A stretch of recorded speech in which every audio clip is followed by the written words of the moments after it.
శృంగవరపుకోట సమాజంలో అత్యంత కీలకమైన పాత్ర మీడియాది. రాష్ట్ర వ్యాప్తంగా సాక్షి పత్రికలు పనిచేస్తున్న పాత్రికేయులపై అక్రమ కేసులు బనాయిస్తూ పాత్రికేయుల ఇళ్లలో పోలీసులు జులుం చేసి తనిఖీలు చేయడాన్ని సాక్షి దినపత్రిక ఎడిటర్పై కూటమి ప్రభుత్వం ఉద్దేశపూర్వకంగా నమోదు చేసిన కేసులను ఖండిస్తూ శనివారం శృంగవరపుకోట మండల తహసీల్దార్ కార్యాలయంలో వర్కింగ్ జర్నలిస్టులు నిరసన కార్యక్రమం నిర్వహించారు.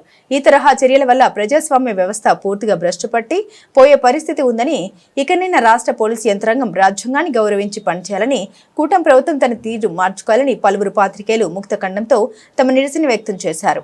అనంతరం మండల తహసీల్దార్ డి శ్రీనివాసరావుకు వినతి పత్రం అందించారు.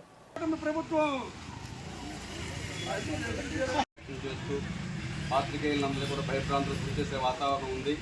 మేము పత్రికా రంగంలో పనిచేసినంత మాత్రాన ఉగ్రవాదులను టెర్రరిస్టులు కాదు. సమాజం పట్ల అధికారులకు ఎంత బాధ్యత ఉందో, ప్రభుత్వానికి ఎంత బాధ్యత ఉందో, కోర్టు పిల్లలుగా ఉన్నటువంటి పాత్రికేయ వ్యవస్థ కూడా అంతే బాధ్యత ఉంది.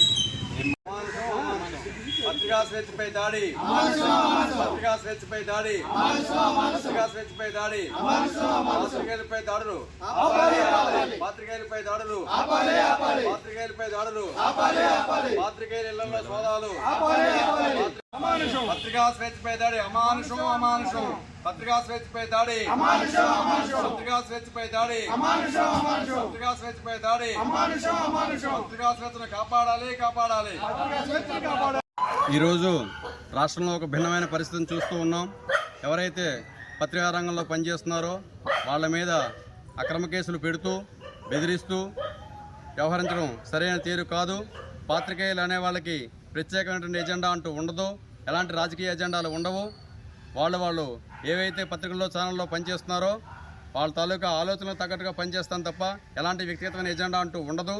అలాంటి పాత్రికేయుల మీద కూడా అక్రమ కేసులు బనాయించి అర్ధరాత్రి వేళ వాళ్ళ కుటుంబీకుల మీద కేసులు కట్టి విచారణ పేరుతో భయభ్రాంతులను గురి చేయడం అనేది ఇది తప్పు.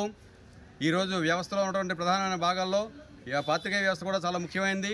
అలాంటి పత్రికా వ్యవస్థని పూర్తిగా చేతులు కట్టేసి సంఖ్యలు విధించి మేం చెప్పినట్టుగా పనిచేయాలని చెప్పి ప్రభుత్వం చూడడం ఇది సహేతుకం కాదు. ఈ తీరు మారాలి. ఇలాంటి వ్యవస్థ వల్ల పూర్తిగా వ్యవస్థలు కూలిపోయే ప్రమాదం ఉన్నది. పత్రికా స్వేచ్ఛను హరించడం అంటే అది ప్రజల స్వేచ్ఛను హరించినట్టే. ఎక్కడ ఏం జరుగుతుందో తెలియజెప్పడం పాత్రికేయులుగా మా బాధ్యత. అది నిర్వర్తిస్తున్నామా తప్ప మేము ఎవరికి అనుగుణంగా లేదా ప్రభుత్వానికి వ్యతిరేకంగా పనిచేస్తున్నామనే ఆలోచన మాత్రం తగదు. ఇప్పటికైనా సరే కూటమి ప్రభుత్వం తను తీరు మార్చుకోవాలి. అలాగే పోలీసులు కూడా ఈ మధ్యకాలంలో సుప్రీంకోర్టు ఇచ్చిన గైడ్లైన్స్ చాలా స్పష్టంగా ఉన్నాయి. పాత్రికేయుల మీద కేసులు అక్రమ కేసులు బనాయించడం తప్పు, అంటే అక్రమ కేసులు పెట్టకూడదు, డ్యూటీలో ఉన్న రిపోర్టర్ల మీద కేసులు బనాయించడానికి వీలు లేదని చెప్పి చాలా స్పష్టంగా చెప్తున్నా సరే వాటన్నిటినీ పక్కన తోసేసి అర్ధరాత్రి వేళ ఒక కొత్త రాజ్యాంగాన్ని సృష్టించి అందుకు అనుగుణంగా కేసులు పెడుతూ బెదిరిస్తూ ఇలాగా హనానికి పాల్పడుతున్నారు. ఇది పద్ధతి కాదు. దయించకడైనా సరే పోలీసులు తీరు మారాలి. అలాగే ప్రభుత్వాలు కూడా తన తీరు మార్చుకుని ప్రజాస్వామ్య వ్యవస్థను పరీక్షించే విధంగా పనిచేయాలని కోరుతూ ఉన్నాం.